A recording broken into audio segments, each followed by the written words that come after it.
Judgment Day has been around since WrestleMania 38. That means they are over 2 years old. At SummerSlam, I believe there's going to be a huge shakeup. So I figured, let's rank the 10 members. That's right, you're like, 10 members? Yeah, 10 members of Judgment Day from worst to best. I did this with the Bloodline. Now let's do it with the second most prominent faction of WWE, the Judgment Day. Number 10, you're going to have to give me a little bit of liberties here. Number 10 is Drew McIntyre. Drew McIntyre never officially joined, but he was there for War Games. It was more of an allegiance out of convenience and hatred. He did not like Jey Uso to the point that he was willing to side with Judgment Day. This was where Drew really fully turned into who he is today. This just bitter, whiny, righteous, not wrong villain. And Drew McIntyre, he would be higher on the list because Drew McIntyre is actually my favorite wrestler, but as a Judgment Day member, no, he was only there for this very short period of time, wasn't even considered a Judgment Day, but more out of convenience. Now, the rest of the people, they will be more traditional members, except for one of them. But number 9 is JD McDonough. JD McDonough, he's the jobber of the group, okay? You would think that would be Dominic Mysterio, but no, it's JD McDonough. JD, he kind of joined because Finn Balor wanted him to be on the team. Finn Balor trained him in real life, and he just started hanging around trying to prove his worth. They didn't really want him at first. Well, Priest didn't, and they're like, go away, but he just kept showing up. He kept interfering to their benefit, and finally they just included him. He kind of like the little brother who wouldn't go away, who eventually made himself into the clique as well. I just don't feel any real personality from him. Now, if you look at NXT UK and stuff, he does have personality, but within the Judgment Day, I have never really seen any character from him. He's just kind of there, and more of a background player than anything. He has more personality than Tungaloa, but that's not saying much. So does a cardboard box. JD McDonough, more personality than a cardboard box, but not by much. Number 8 is Carlito. Carlito's kind of like JD McDonough in that Priest didn't really want him to be a part of the Judgment Day, but Carlito kept proving himself, and finally they're like, okay, you can hang around. But officially, he is not a member of Judgment Day, but he does get to hang around, and he gets kind of all the perks of Judgment Day right now. He joined for protection. He had just came from SmackDown in the draft. He had betrayed the LWO, so he went to the Judgment Day, who were the top dog faction on Raw, and said, hey, I need protection. I'll help you guys out. And so that's how that started. Carlito also is serving the humor of the group. Carlito has started making these like really funny jokes or these funny moments with just simple things like say, oh, that's cool. He's still very fresh in the Judgment Day, so he might move up with his comedic timing, but right now, he's number 8. Number 7 hurts. Finn Balor. Finn Balor at one point would have been like number 2, number 3. When he joined, he was positioned as the leader of Judgment Day, but slowly through the course of 2 years, he just kind of lost that position to Damian Priest, and it wasn't even really a feud for it. They were just like, no, I'm the leader. Oh, we don't have a leader. And then Damian Priest one day was just like, no, I'm the leader. And everybody just kind of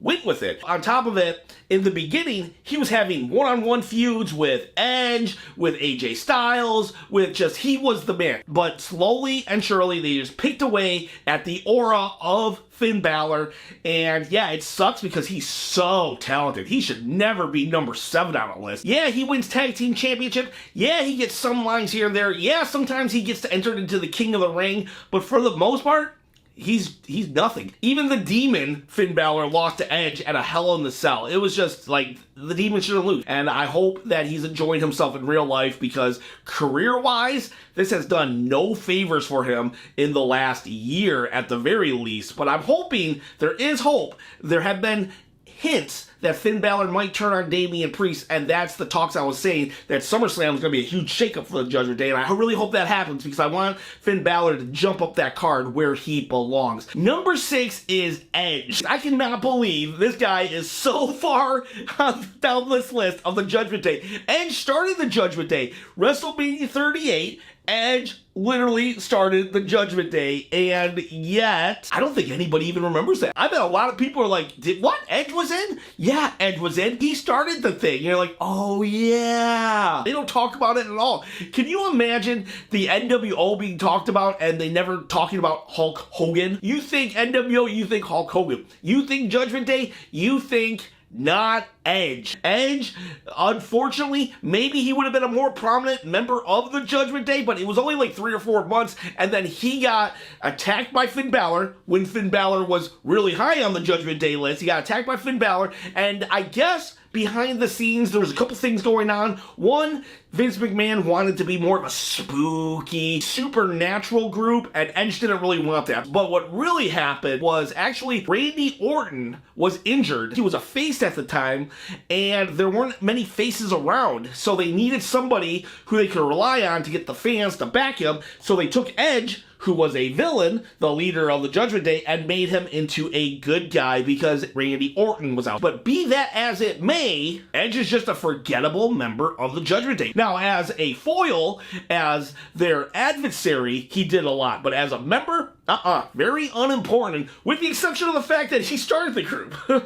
Crazy. Let's go to number 5. And now I'm going to get a lot of hate because I'm putting Liv Morgan above Edge. Liv Morgan is doing so much for the Judgment Day, and you're like, she's not a member of the Judgment Day. I kind of think she might be a member right now. Secretly a member of the Judgment Day, plotting and planning her coup d'etat at SummerSlam. I believe that Dominic Mysterio's with her. She's probably already won over JD and Finn Balor. She got them the belt, and all she has to do is show a lewd picture to Carlito, and he's gonna be like, yeah, that's cool.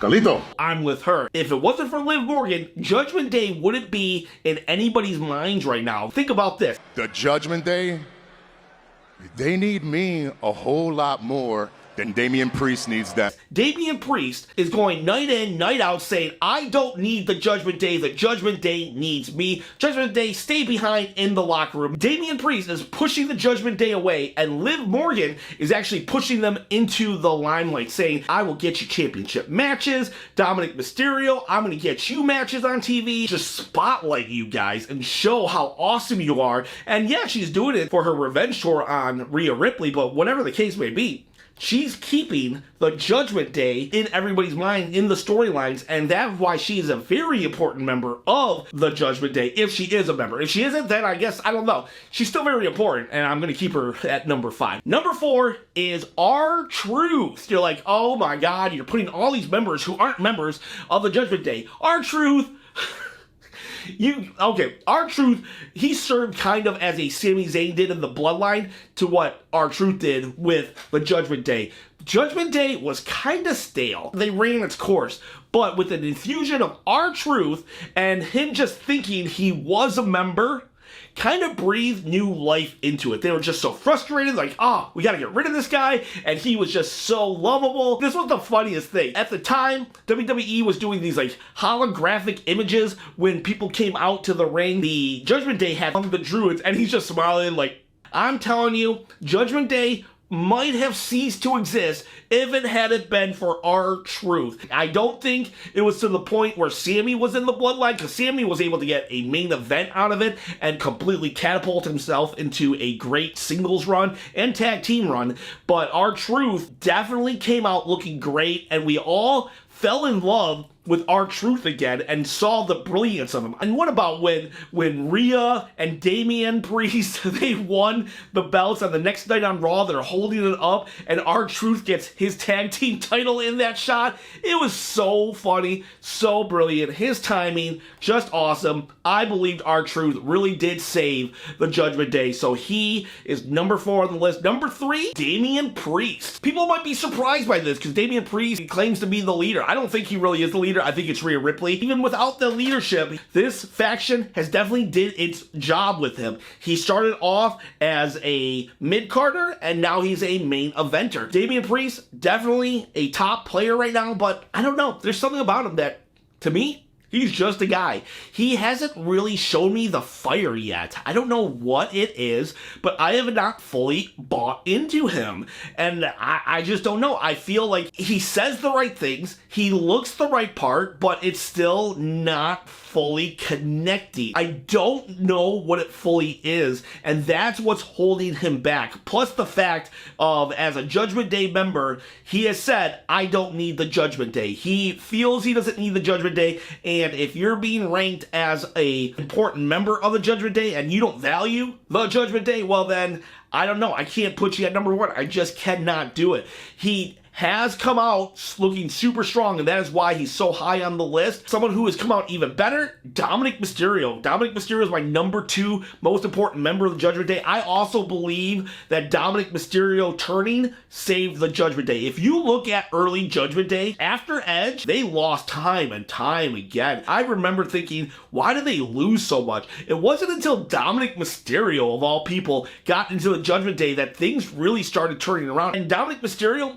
in the Judgment Day, fully got out of the shadow of Rey Mysterio Jr. I felt bad for Dominic Mysterio for a while there, thinking, wow, you are always going to be compared to Rey Mysterio Jr. Now, I don't even think about Rey when I think about Dominic. I like Dominic more than I like Rey. Dominic Mysterio is so funny. When he went to prison, that character, that was so good. With his bandana, when he came out at WrestleMania, 39, in chains, it was so hilarious. Dominic Mysterio gets so booed. He's such a heat magnet. To this day, he cannot pick up a microphone and talk without the crowd just turning on him, saying, boo, boo. Those are not piped in chants. People do not want to let this guy speak, and it is great. It is funny, and now he's this, Eddie Guerrero type character. I don't know how Dominic works within Judgment Day, but he does. Judgment Day totally benefited from him, and he benefited from them getting out of the shadow of Rey Mysterio, just being the best villain he could be. Number 2 in Judgment Day, Dominic Mysterio, which only leaves number 1, Mami. No competition. She is the total package when it comes to wrestler right now. And just like I was saying with Dominic, the Judgment Day helped Rhea elevate, because Rhea was there. Rhea was at that cusp. She's kind of like how Damian Priest is now to me. Before, Rhea she just wasn't there. She had the look, she had the skill, but there was something that wasn't there. Something that was not clicking. But once Judgment Day happened, the confidence fully built, and now she is who we always knew she could be. She has done so much for the Judgment Day as a leader, as a this, as a that. You could say all day long Damian Priest is the leader, but no. We all know it's Rhea Ripley. She's pulling the strings, and yeah, it's just, I don't know. Yeah, I don't even think I really need to talk about how important she is to this group. Rhea Ripley is so important to the group that while she is gone, the whole storyline is still revolving around her, and that somebody wants revenge on Rhea Ripley. Rhea Ripley has been gone since WrestleMania, and yet every week they talk about her. You want more proof?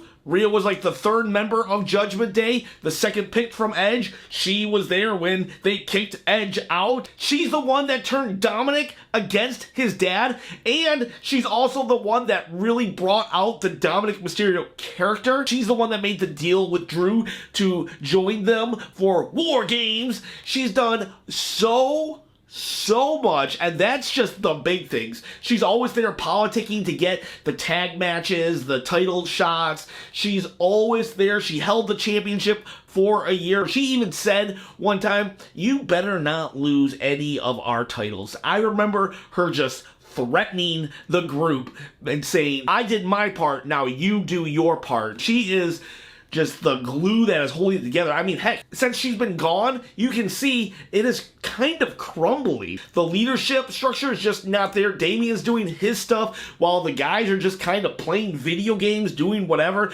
Dominic Mysterio is off chasing Liv Morgan. Without Rhea, Judgment Day just crumbles, just falls apart. 100% Rhea Ripley, the most important member of Judgment Day that is not up for debate. Rhea is number one. I acknowledge Rhea Ripley as the most important member of Judgment Day. Just like I hope you acknowledge the subscribe button. Please comment below who you feel is number two, because there's no debating number one. Go ahead, debate number two in the comments. Maybe you'll win the belt, because once I hit 10,000 subscribers, I take a random comment from one of my videos, and I'm going to give away a belt. So you guys have a great day. You girls too. Everyone, everybody have great days.